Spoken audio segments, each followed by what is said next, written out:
Hello students, my self अभिषेक अग्रवाल और स्वागत करता हूं आपका आप ही के चैनल मैग्नेट ब्रेन्स पर। क्लास 10th केमिस्ट्री का second chapter acid basis and salts के अंतिम टॉपिक को अब पढ़ने जा रहे हैं इस वीडियो में, जिस टॉपिक का नाम है वाटर ऑफ क्रिस्टलाइजेशन। अब समझना, ये है तो आखिरी टॉपिक, लेकिन कई बार वाटर ऑफ क्रिस्टलाइजेशन पर सवाल आ जाता है भैया। और क्या है वाटर ऑफ क्रिस्टलाइजेशन, पहले इस बात को समझो।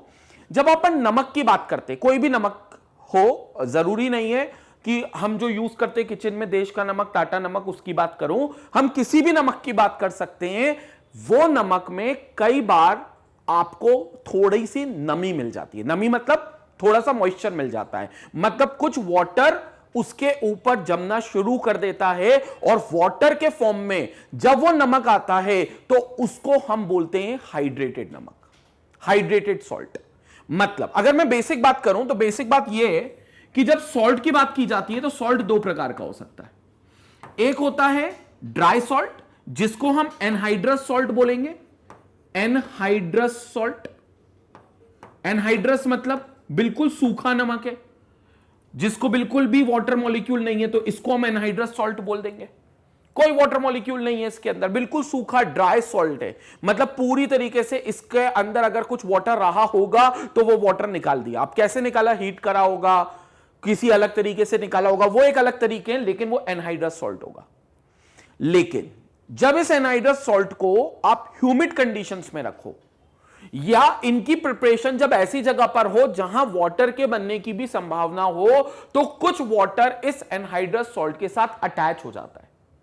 जैसे आप कई बार देखा होगा, मैं सॉल्ट के रूप में एग्जांपल नहीं दे रहा हूं, लेकिन जब कोई क्रिस्पी चीज, जैसे आप मानकर चलो कोई वेफर्स हो गए या कोई पापड़ हो गया, उसको जब आप ओपन एयर में रख देते हो और मानकर चलो बरसात का मौसम चल रहा है, तो ओपन एयर में आसपास वाटर मॉलिक्यूल बहुत ज्यादा होगा, और जैसे ही वाटर मॉलिक्यूल उनसे मिलेगा तो वो थोड़े से सीलन टाइप के आ जाएंगे, मतलब थोड़े से मॉइस्चर कंटेनिंग वेफर्स हो जाएंगे, या जो आपने पापड़ रखा था उसकी क्रिस्पीनेस खत्म हो जाएगी। क्यों क्रिस्पीनेस खत्म हो जाएगी? क्योंकि वो सील जाएगा, क्योंकि उसके ऊपर अब कुछ वाटर मॉलिक्यूल अटैच हो गया। हम बोलेंगे कि उसने अपने आप को हाइड्रेट कर लिया। तो एनहाइड्रस सॉल्ट भी जब वाटर जहां मिल जाए, चाहे उसकी प्रेजेंस में बना हो या कहीं ओपन एयर में रखा हो जहां ह्यूमिड कंडीशंस हो, पानी की मात्रा ज्यादा हो एटमॉस्फेयर में, वहां पर वो नमक वाटर मॉलिक्यूल को अटैच कर लेगा और अपने आप को एक और दूसरे टाइप में कन्वर्ट कर लेगा, जिसको हम बोलते हैं हाइड्रेटेड सॉल्ट। इस सॉल्ट को हम बोलते हैं हाइड्रेटेड सॉल्ट। और ये हाइड्रेटेड सॉल्ट स्टूडेंट जो रहता है वो वाटर मॉलिक्यूल ऑफ क्रिस्टलाइजेशन अपने ऊपर कंटेन करता है। सो उसके पास होता है water of crystallisation. So crystals of some compound seems to be dry, dry salt होते हैं एनहाइड्रस, जिसको बोला जाता है। एनहाइड्रस मतलब विदाउट वाटर, हाइड्रस मतलब पानी, एन मतलब अपोजिट टू दैट, मतलब बिना पानी का। तो anhydrous but actually contains some water molecules attached to them. This water is called water of crystallisation and such salts are called hydrated salts. तो ये सॉल्ट हो गए हमारे हाइड्रेटेड सॉल्ट। अब ये जो हाइड्रेटेड सॉल्ट होगा, इसके अंदर वाटर ऑफ क्रिस्टलाइजेशन होगा। और बच्चों जब ये वाटर ऑफ क्रिस्टलाइजेशन इसके पास होगा, तो वाटर ऑफ क्रिस्टलाइजेशन की वजह से इसके ऊपर कलर इंपार्ट आ जाएगा, मतलब इसके ऊपर कलर आना चालू हो जाएंगे।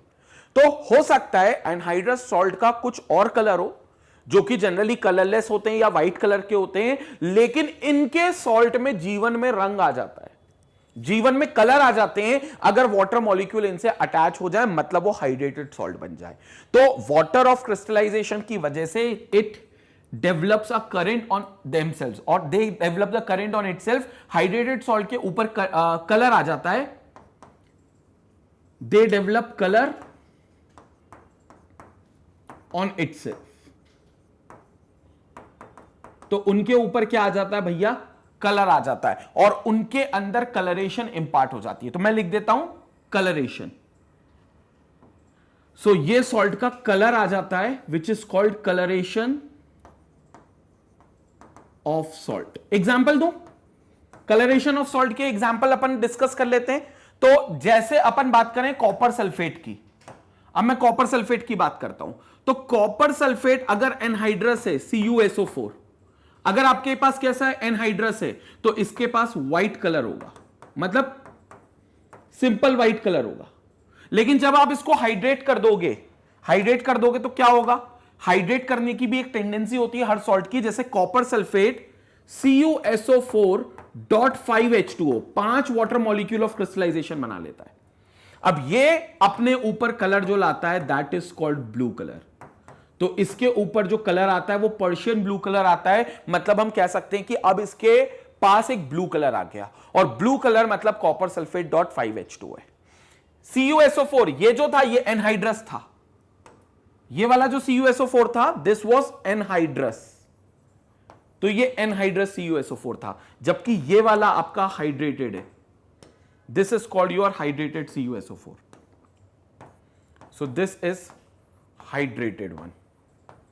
नाम में भी फर्क है, इसको आप सिंपल कॉपर सल्फेट बोलते हो, ये आपका हो गया simple copper sulphate,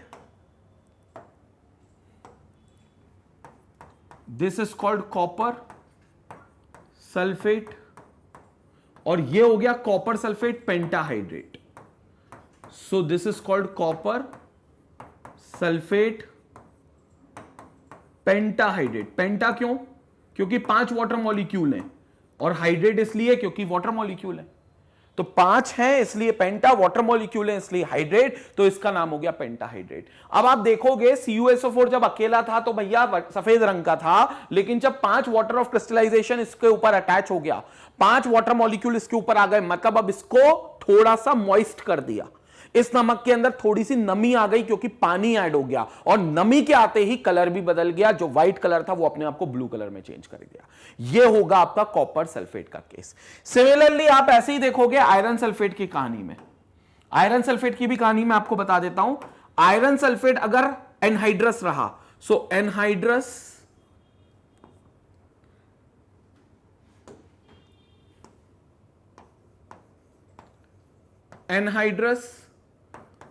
iron sulphate अगर आपके पास रहा तो उसका मैं बता देता हूं, फॉर्मूला होता है FeSO4 सिंपल, और एनहाइड्रस मतलब बिल्कुल सूखा हुआ नमक है, बिल्कुल भी पानी नहीं है, तो इसको आप एनहाइड्रस नमक बोलते हो। और FeSO4 इसका जो कलर होगा इसका भी व्हाइट कलर होगा, so it will be a white crystalline form. लेकिन जब इसको आप हाइड्रेट कर दोगे तो जो हाइड्रेटेड होगा ये आयरन सल्फेट, तो आपका हाइड्रेटेड आयरन सल्फेट यहां पर होगा, कहलाएगा FeSO4.7H2O। तो फिर इसको आप सिर्फ आयरन सल्फेट नहीं बोलोगे, इसको आप बोल दोगे आयरन सल्फेट हेप्टाहाइड्रेट। हेप्टाहाइड्रेट इसलिए, हेप्टा स्टैंड्स फॉर 7 और हेप्टा स्टैंड्स फॉर 7, और हाइड्रेट मतलब वाटर ऑफ क्रिस्टलाइजेशन, तो 7 वाटर मॉलिक्यूल ऑफ क्रिस्टलाइजेशन होंगे, तो ये हो जाएगा FeSO4.7H2O, और इसका जो कलर होगा अब वो ग्रीन कलर का कन्वर्ट हो जाएगा। So this colour will come out to be green. So this green colour indicates कि जो आयरन सल्फेट है वो सूखा नहीं है बल्कि वो हाइड्रेट हो चुका है, मतलब उसमें कुछ वाटर मॉलिक्यूल ऐड हो चुका है, और FeSO4.7H2O अपने आप को ग्रीन कलर में कन्वर्ट कर लेगा। क्लियर हो गया? तो ये कलर में भी देखते हैं, और यही हाइड्रेटेड और एनहाइड्रस का रोल है। और हाइड्रेटेड को एनहाइड्रस बताने का एक तरीका है कि आप उसको सिंपल हीट कर लो। तो जैसे सपोज करो, इसका पहले एक स्क्रीनशॉट ले लो, फिर अपन आगे बात करते हैं। अब जैसे सपोज करो मेरे को FeSO4.7H2O को FeSO4 में कन्वर्ट करना है, तो मैं क्या करूंगा, FeSO4.7H2O को हीट करना चालू करूंगा। ठीक है, ये मैंने हीट करना चालू कर दिया, तो अभी इसका कलर क्या होगा, ग्रीन कलर होगा। ये अल्टीमेटली कन्वर्ट हो जाएगा FeSO4+7H2O में, मतलब 7 वाटर मॉलिक्यूल क्या हो जाएंगे, हवा में उड़ जाएंगे, वेपर के फॉर्म में उड़ जाएंगे, क्योंकि FeSO4 आपका सूख जाएगा, क्योंकि पूरा हीट जैसी करी तो सारा मॉइस्चर जो था वो उड़ गया हवा में, जितना भी मॉइस्ट फॉर्म था, जितना भी पानी था वो सब उड़ गया, और जितना भी पानी उड़ गया तो अब ये FeSO4 बन गया, जिसका वापस से कलर क्या हो गया, व्हाइट कलर हो गया। तो इस तरीके से आप एक हाइड्रेटेड सॉल्ट को, this was the hydrated salt को आपने एनहाइड्रस बना दिया बाय हीटिंग इट। तो इस तरीके से वाटर ऑफ क्रिस्टलाइजेशन होता है, और ये पूरा वाटर ऑफ क्रिस्टलाइजेशन आपका कलर भी चेंज करता है और सॉल्ट के अंदर मॉइस्ट फॉर्म भी लेकर आता है, यानी कि हाइड्रेटेड बना देता है. So this is something about the water of crystallisation. Clear हो गया स्टूडेंट? तो ये था वाटर ऑफ क्रिस्टलाइजेशन.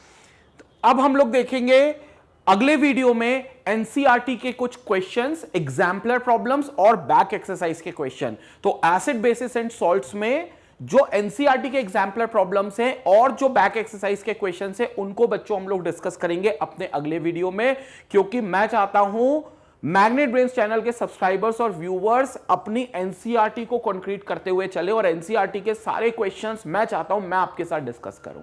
वो हम अगली वीडियो में देखेंगे. और जैसे कि आपको पता है स्टूडेंट, मैग्नेट ब्रेन्स में क्लास 4 से लेकर क्लास 12 तक के सारे वीडियोस अवेलेबल है. चाहे आप कोई से भी सब्जेक्ट की बात करो, मैथ्स की, फिजिक्स की, हिंदी, केमिस्ट्री, इंग्लिश, किसी की भी बात करो, आपको सारे वीडियोस अवेलेबल मिल जाएंगे magnetbrains.com पर जाकर. वहीं से आप इनसे जुड़े हुए नोट्स को भी डाउनलोड कर सकते हैं. Thank you for watching us. Stay connected. Thank you for supporting us. Take care.